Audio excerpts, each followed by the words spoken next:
Hello students, अस्सलाम वालेकुम। अॼु असांजो टॉपिक आहे pronoun antecedent agreement. First year किताब अंदरि निकलिस न सभु मां एक्सरसाइज वरिती वई आहे इहा हाणे पढ़ंदासीं। Pronoun must agree with its antecedent in number, gender and persons.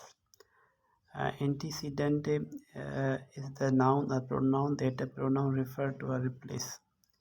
ऐं प्रोनाउन थींदो छा आहे? प्रोनाउन जेको आहे उहो इसम जे बदिरां इस्तेमालु कयो वेंदो आहे ऐं प्रोनाउन जूं टे जॻहियुनि ते इस्तेमालु थींदो आहे। पहिरियों सब्जेक्ट जी जॻह ते, ऐं ॿिए नंबर ते जेको आहे ऑब्जेक्ट जी जॻह ते, ऐं टे नंबर ते इहो पज़ेर जी जॻह ते इस्तेमालु कयो वेंदो आहे। ऐं एंटीसीडेंट छा थींदो आहे? एंटीसीडेंट या उहो नाउन थी सघे थो या उहो प्रोनाउन थी सघे थो। दैट अ प्रोनाउन रिफर, या को अॻियां हली करे उन तरफ़ उहो प्रोनाउन इशारो कयो वेंदो आहे या उन्हीअ जे बदिरां इस्तेमालु थींदो आहे। अगरि मिसाल तौर ते तव्हां एग्ज़ाम्पल ॾिसंदो, एग्ज़ाम्पल्स में एग्ज़ाम्पल 1 में because this cupboard is this, हे कपबोर्ड लिखियो पियो आहे, हे जेको आहे सिंगुलर में लिखियो पियो आहे, ऐं हिन सां गॾु जेको ॿियो जुमिलो इस्तेमालु कयो वियो आहे इहो उन तरफ़ इशारो आहे। ऐं इहे ॿई कपबोर्ड सिंगुलर में आहे त इन जो जेको आहे एंटीसीडेंट माना थियो कपबोर्ड, ऐं जेको ॿियो प्रोनाउन इस्तेमालु थियो आहे उहो इस्तेमालु थियो आहे बि सिंगुलर में इस्तेमालु थियो आहे। ऐं उनखे अलावा ॿियो जेको फिटिंग्स यूज़ थियल आहे घर लाइ, इहो जमा में इस्तेमालु थियल आहे। ऐं जो जेको आहे प्रोनाउन इस्तेमालु कयो वियो आहे उहो बि देर इस्तेमालु कयो आहे, उहो बि जमा में इस्तेमालु कयो आहे। उन खां बाद में ॿियो टॉपिक आहे कंपाउंड प्रोनाउन। कंपाउंड प्रोनाउन छा थींदो आहे? त plural pronoun use to refer noun the pronoun joined by and. And सां जेके हूंदा आहिनि गॾु इस्तेमालु कया वेंदा आहिनि। The tiny cupboard and the dresser. हाणे हिन जो ॾिसंदासीं त कपबोर्ड ऐं ड्रेसर हे पाण मिलाए करे कंपाउंड थी वियो। ऐं जेको बि हिन जो जेको प्रोनाउन अॻियां इस्तेमालु कयो वियो आहे देयर ओरिजिनल बार, इहो बि असां हिते प्रोनाउन इस्तेमालु कंदासीं ऐं इहो बि असां हिते जमा में इस्तेमालु कंदासीं। ऐं सेकेंड नंबर सेंटेंस में इस्तेमालु कयो Sara and Sana have their own outfit for their party tonight. ऐं सारा ऐं सना बि हिन में कंपाउंड सब्जेक्ट्स आहिनि ऐं इन जॻह ते ओन आउटफिट जे अॻियां असां इस्तेमालु कयो आहियूं हिते, इहो बि असां हिते जमा में इस्तेमालु कयूं। असां हिनखे असां चवंदासीं पज़ेसिव एडजेक्टिव। ठीकु आहे।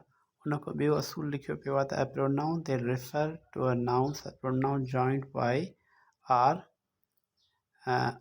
R nor should agree with the pronoun noun or pronoun nearest to it. हाणे ॾिसंदासीं त neither scientist nor the administrations. हाणे हिननि जुमलनि में जेको नियरेस्ट पियो आहे उहो पियो आहे असांजो जेको पियो आहे एडमिनिस्ट्रेशन पियो आहे। एडमिनिस्ट्रेशन जेको आहे इहो एब्स्ट्रैक्ट नाउन सिंगुलर फॉर्म में इस्तेमालु कयो वियो आहे। नेग्लेक्ट्स इट्स ड्यूटीज़। हाणे हिते बि जेको आहे असां सिंगुलर पज़ेसिव एडजेक्टिव इस्तेमालु कयो आहे। छाजे करे त आहिनि त इहे ॾिसण में त इहो साइंटिस्ट ऐं एडमिनिस्ट्रेशन माना आहे। अगरि एंड हुजे या असां हिते इस्तेमालु कयूं आहे देयर। हाणे नार पियो आहे, हिन जो मक़सदु निकिरे थो न साइंटिस्ट न ई इंतिज़ामिया नेग्लेक्ट्स इट्स ड्यूटी, ऐं पंहिंजी जेकी ज़िमेवारी माना लापरवाही सां अंजाम ॾियनि था, पोइ तंहिंजे करे असां इस्तेमालु कयोसीं हिते ॿिन्ही जॻहियुनि ते सिंगुलर फॉर्म में। सेंटेंस नंबर 2 आहे। सेंटेंस बि साॻियो ई आहे। असां फ़क़ति जेके नाउन इस्तेमालु कया आहे मथे सेंटेंस में असां उहो फ़क़ति रिप्लेस करे रखिया आहियूं, ऐं साइंटिस्ट खे असां और न खणी आया आहियूं त इहो जमा में थी वियो। ऐं जेको पज़ेसिव जेको एडजेक्टिव आहे उहो बि पाण सां गॾु देर खणंदो। इहो यादि हुजे त एंड अचे त असांजो हमेशह छा असांजो हूंदो हुते जमा में इस्तेमालु कयो वेंदो। अगरि नार ऐं आर में ऑप्शन में अची त वञे असांखे नियरेस्ट ॾिसणो आहे त नियरेस्ट कहिड़ो पॉसिबल आहे इहो। ठीकु आहे, इहो असुल बि यादि हुजे। हुन खां बाद में pronoun to a collective noun should be singular if the collective noun names a group acting as a unit. हाणे असां कलेक्टिव नाउन पढ़ंदासीं। कलेक्टिव नाउन पढ़ी पिया आया आहियूं त कलेक्टिव नाउन जेको आहे पाण सां गॾु सिंगुलर बि खणंदो आहे ऐं कलेक्टिव नाउन पाण सां गॾु प्लूरल फॉर्म बि खणंदो आहे। इट मीन्स प्लूरल वर्ब बि खणंदा आहिनि इहे। हाणे सेंटेंस में लिखियो आहे त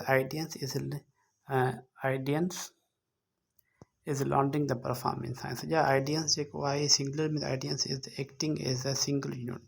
हिन जुमिले में जेको आहे त इहो सिंगल यूनिट ॾेखारे थो इहो त इन में को फ़र्क़ु न आहे आइडियन सॼनि जा जेको आहे हिकिड़ो ई आहे रायो आहे त इहो पाण सां गॾु सिंगुलर थियो अथई।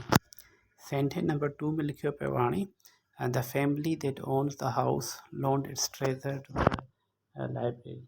हाणे जेको फैमिली जेको आहे इहो बि हिते सिंगल यूनिट खे शो ऑफ थो करे त इहो बि पाण सां गॾु छा खयों अथई इट्स खयों अथई हिते ठीकु आहे त ऐं हिते ओन्स खयों अथई त इहो सिंगुलर यूनिट शो ऑफ थो करे। A pronoun that refers to a character noun should be plural if the character noun names the members or parts of the group acting individually। अगरि character noun में जेके बि members आहिनि उहे को कमु अलहदगी सां कनि था त उन्हनि सां असांखे इस्तेमालु असांखे करिणो आहे असांखे उते इस्तेमालु असांखे करिणो आहे सेपरेट शयूं। ऐं उन खां बाद में असांजो ॿियो टॉपिक जेको आहे उन सां concern the class has been waiting eagerly to see its new teacher पंहिंजे उस्ताद जो क्लास वारा इंतज़ारु करे रहिया आहिनि। हिते बि जेको आहे आइडिया सेम थो निकिरे जो क्लास वारा मुतफ़िक़ थी करे पंहिंजे नए अंग्रेज़ी टीचर जो इंतज़ारु करे रहिया आहिनि त इहो बि पाण सां गॾु हिते बि सिंगुलर फॉर्म इट्स कई अथई। The students are acting as a unit. ॿियो सिंटो लिखियो पियो the family wanted their friends to see the houses.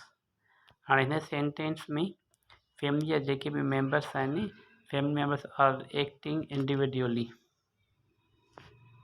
ऐं जेके फैमिली जा मेंबर्स आहिनि उहे जेके आहिनि सेपरेट उनजो पंहिंजो जेको कमु ॾेखारीनि था त उहे पाण सां गॾु छा खणंदा त उहे पंहिंजे पाण सां गॾु प्लूरल खणंदा उहे।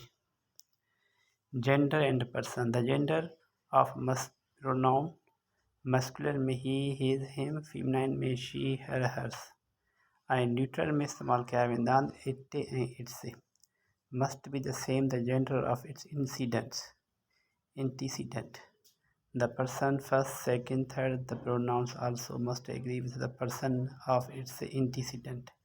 हाणे हिन में छा आहे त जेको आहे जहिड़ो बि जेंडर हूंदो आहे ऐं जहिड़ो बि एंटीसीडेंट इस्तेमालु कयो वेंदो आहे ऐं जेको पॉसेसिव प्रोनाउन इस्तेमालु थिए थो या पॉसेसिव एडजेक्टिव इस्तेमालु थिए थो अकॉर्डिंग टू द उहे पंहिंजे जेंडर मुताबिक़ इस्तेमालु कया वेंदा आहिनि। एग्ज़ाम्पल तौर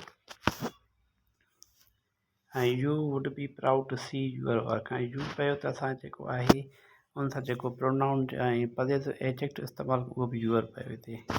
ॿिए नंबर सेंटेंस में we will plan a excursion trip for student to join us. We पियो त इहो पाण सां गॾु छा खईं त अस कई।